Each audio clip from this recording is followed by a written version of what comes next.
Ok, Maman Cathy demande quelles doivent être nos interactions avec les anges. Est-ce que dans la prière, on peut dire par exemple, j'appelle l'ange de tel, je déploie tel ange, etc., etc. Matthieu 26. Maintenant, vous connaissez bien l'histoire. Une bande de soldats vient appréhender le Seigneur Jésus. Ils viennent l'arrêter. Et puis, quand il s'avance, Pierre, dans toute sa fougue, sort son épée et frappe l'un d'eux au verset 51. Il frappe le serviteur du souverain sacrificateur et lui coupe l'oreille. Donc au verset 22, au verset 52, nous voyons un miracle très intéressant parce qu'il a une signification prophétique. Jésus lui dit, remets ton épée à sa place, car tous ceux qui prendront l'épée périront par l'épée. Et bon, oui, là le Seigneur Jésus lui dit ça. Et plus tard, on voit que il reprend l'oreille du concerné et il la remet en place. Mais ici, au verset 23, après avoir demandé à Pierre de ranger l'épée, il lui dit, ne penses-tu pas que, dans le contexte de sa défense, ne penses-tu pas que j'aurais pu appeler le Père? Je pouvais appeler le Père et il m'aurait envoyé, il aurait dépêché une légion d'anges, 12 légions d'anges, même pas une légion d'anges. Il me donnerait à l'instant plus de 12 légions d'anges. OK? Mais il n'a pas fait ça parce qu'il fallait que l'écriture s'accomplisse. Parce que d'après l'écriture, il devait être saisi, il devait être arrêté, etc., etc.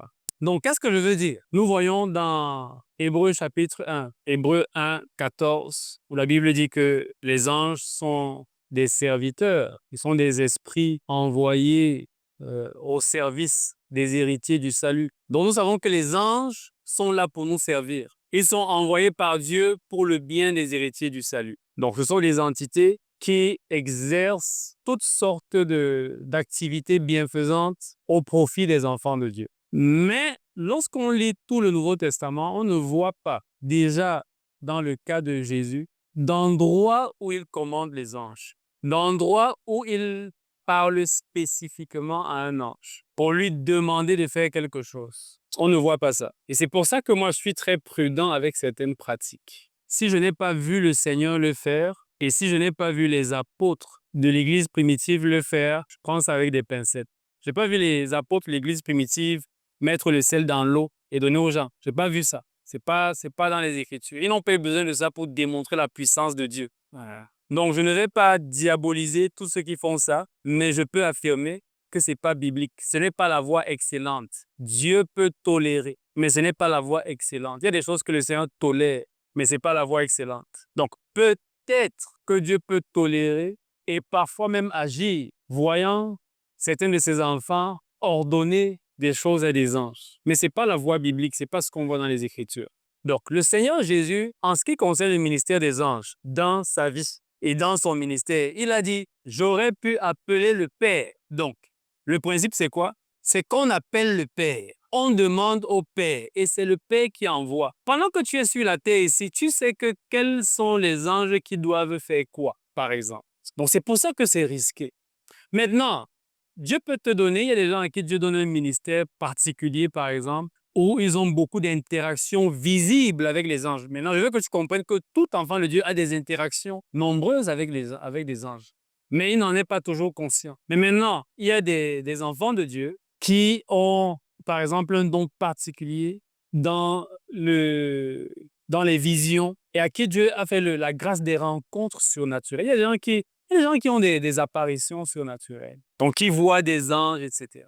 Il y a une époque où il y avait plusieurs jeunes gens qui témoignaient, qui disaient voir des anges pendant que je rendais ministère. Je leur ai dit à Dieu que c'est un mec. Les gens disent qu'ils voient les anges pendant que je me rends ministère. Moi, même la plume, je n'ai jamais vu. Même la plume de l'aile, je n'ai jamais vu. Je suis toujours sans blague. Donc, c'est pour dire que de toutes les manières, l'activité angélique est une réalité parmi les enfants de Dieu. Mais chaque fois que les gens ont vu des anges se manifester, parfois d'autres ont vu des anges derrière moi, à mes côtés, tenus à côté de moi pendant que je rendais ministère. Écoutez, je n'ai jamais dit à un ange, viens te tenir ici. Tout ce que je sais, c'est que je dis, Seigneur, que ton onction, que ta présence soit manifeste pendant que je me tiens devant ton peuple. Que ta gloire se manifeste, que ta puissance soit à l'œuvre pour transformer les vies, que les malades soient guéris. C'est lui maintenant qui décide que, OK, il va envoyer un ange de guérison, il va envoyer un ange de ceci. Moi, j'aime le christianisme simple. Hein. un christianisme où tu n'as pas beaucoup de choses à apprendre. Tu n'as pas à apprendre les noms des anges. Tu n'as pas besoin de savoir que c'est Uriel, c'est Gabriel, c'est... Que tu saches ça ou pas, quand ta communion est là où elle doit être avec le Seigneur, quand tu touches le Seigneur là où tu devais toucher, les anges qui devaient être dépêchés vont être dépêchés. Que tu connaisses leur nom ou pas, que tu les invoques ou pas. Mais maintenant, même quand, maintenant, ce qu'on apprend de l'histoire de Jésus, c'est que en tant que fils, on peut demander au Père d'envoyer des anges. Donc, je peux dire, Seigneur, pour cette réunion qui a lieu maintenant, Père, pendant que ton peuple se réunit, Seigneur, envoie des anges nombreux, rendre un ministère, aller dans nos commerces, que des anges de guérison, Seigneur, soient à l'œuvre. Je peux, par exemple, faire ça, ce ne serait pas mauvais. Mais je peux simplement dire, comme les apôtres ont dit dans Actes chapitre 4, Seigneur, étends ta main et permets que, à la mention du nom de Jésus, des signes et des prodiges soient accomplis. Ouais, donc au final, pourvu que le résultat qu'on cherche se produise, d'accord? Mais pour conclure donc, je dis simplement, soyons prudents avec des choses qui ne sont pas clairement attestées par les Écritures, avec des choses qui ne sont pas clairement démontrées par la vie du Seigneur Jésus et par la vie des premiers apôtres. La Bible dit que c'est sur le fondement des apôtres que notre foi repose. Jésus-Christ étant la pierre angulaire. Donc, ta foi doit reposer sur le fondement des apôtres, leur message et leur exemple, ce qu'on voit dans leur vie. Comment ils priaient, comment ils rendaient ministère. Et Jésus-Christ, la pierre angulaire, le séjour terrestre de Jésus est l'exemple parfait du séjour, de la vie et du ministère d'un fils de Dieu sur la terre. Donc, il y a des choses que si je n'ai pas vu que le Seigneur Jésus les faisait, je ne suis pas très à l'aise avec. Et si ces apôtres, par la suite, qui allaient recevoir la suite de la révélation, puisque dans les évangiles, la révélation n'est pas encore complète, il leur a dit, il y a encore beaucoup d'autres choses que je veux vous annoncer, mais vous n'êtes pas encore prêts. Mais le Saint-Esprit, quand il viendra, il vous guidera dans toute la vérité. Donc, dans les épîtres et récits des apôtres, on trouve le reste de la vérité. Amen. Donc, soyons prudents. Maintenant, je vais encore un peu aller bien. Si en continuant mes lectures, je trouve des cas où des gens ont appelé des... Mais déjà, dans le Nouveau Testament, ça n'existe pas. Ça n'existe pas dans le Nouveau Testament. Ça n'existe pas dans le Nouveau Testament. Mais est-ce qu'un homme peut parler avec un ange? Bien sûr. Hein? Il t'apparaît. Mais attention, ne dis pas, Gabriel, apparaît-moi. C'est un démon qui va t'apparaître. Dieu ne nous a pas donné l'autorité d'appeler un ange en particulier.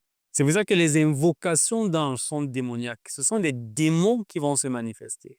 Dieu ne nous a pas demandé d'invoquer Saint Michel Archange, manifeste-toi, Saint Michel Archange, Saint Michel Archange, Saint Michel Archange.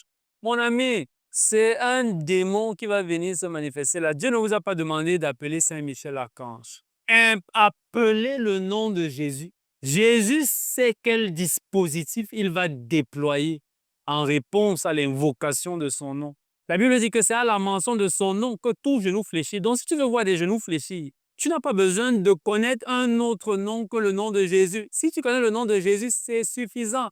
Lui-même se charge d'envoyer Gabriel aujourd'hui, d'envoyer Michel, d'envoyer Uriel. C'est lui qui s'en charge. Maintenant, si un jour un de ces anges-là se révèle à toi et se présente à toi, ah, c'est très bien. Oh, Uriel, c'est toi. Ah, fantastique. Wow. Tu es plutôt impressionnant, Uriel, mais tu es baraqué, hein? Super! Mais ne reste jamais là dans ta chambre physique que Uriel, je veux te voir. C'est Jésus qu'on veut voir. Je fous quoi avec Uriel quand je veux voir Jésus? Mais qu'est-ce que j'en ai à foutre d'Uriel et de Gabriel?